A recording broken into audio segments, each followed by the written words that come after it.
Firefighters in southeast Georgia are making big gains against two wildfires. The Pineland Road fire is now 66% contained. The Highway 82 fire is 85% contained. And this comes after crews spent several weeks battling these fast-moving flames that torched more than 50,000 acres.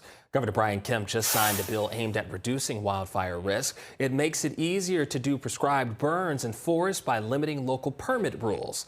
Supporters say controlled burns will likely help prevent future wildfires. The governor's deadline to sign bills passed in this year's legislative session is Tuesday.